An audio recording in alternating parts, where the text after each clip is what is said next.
My only real complaint about this series so far is with Pedro Pascal playing the Mandalorian, he's covered from head to toe, and plus this show is on Disney Plus, so we're never gonna get to see Pedro have a scene like this,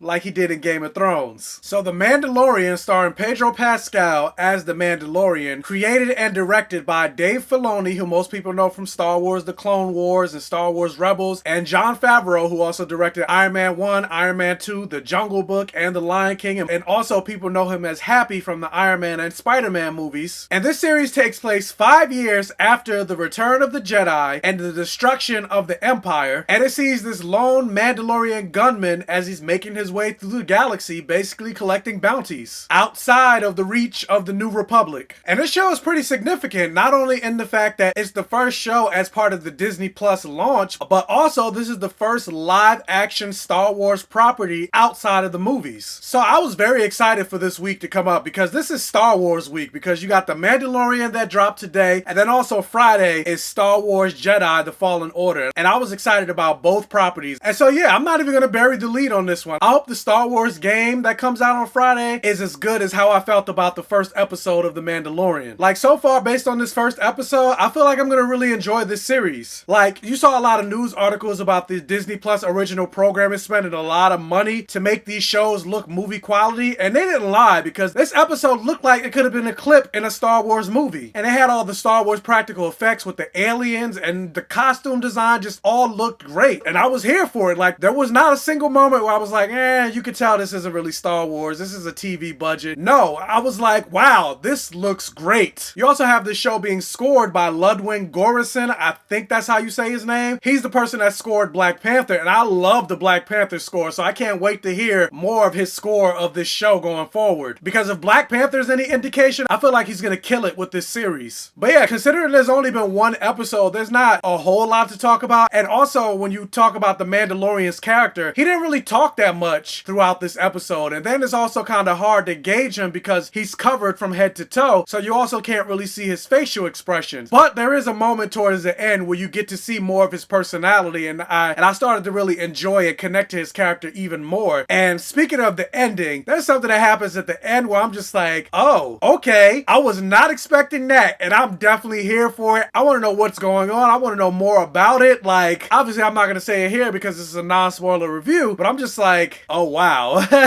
And something that also caught me off guard that I didn't know about is that Carl Weathers, Apollo Creed from the Rocky movies, is in this show. I'm not sure if he's a recurring character or if he was just in that first episode, but I enjoy seeing him as part of the Star Wars universe. I think my biggest and really only issue with this series so far is that this first episode was only 39 minutes. What the hell? Like, if you're gonna give me a live action, and not just a live action, but the first live action Star Wars series, at least make it an hour. Like, 39 minutes, what is that? But either way, I shouldn't complain. At least we got something. So I would say that the first episode of The Mandalorian was a blockbuster. Now granted, it's probably not gonna happen. It's more than likely not gonna happen because they're probably gonna want to shy away from that for this series. I hope some type of Jedi show up in this show. Like, I keep hearing Sam Jackson and even George Lucas talk about, well, Mace Windu might still be alive. Well, give me some Mace Windu, goddammit, because I just feel like the way he went out, considering he was the most physically powerful Jedi, even more powerful than Yoda in terms of his fighting prowess, but the way he went out, I was just like, come on. And considering he was basically the only black Jedi that we've seen in the Star Wars universe, give me some more Mace, goddammit. Or as Samuel L. Jackson would say, give me some more Mace Windu, motherfucker. So have you guys signed up for Disney Plus? Did you watch the first episode of The Mandalorian? What did you think about it? Let me know down in the comment section below. Also, if you can, hit that thumbs up button and like this video to really help out the channel. And if this is your first time watching one of my videos, please check out the other videos on my channel. And if you like what you see, please subscribe for more and hit that bell notification button so you're alerted every single time I post a new video. And tell your friends, families, and neighbors about my channel to help me continue to grow. And as always, I'll catch you guys next time, and may the Force be with you.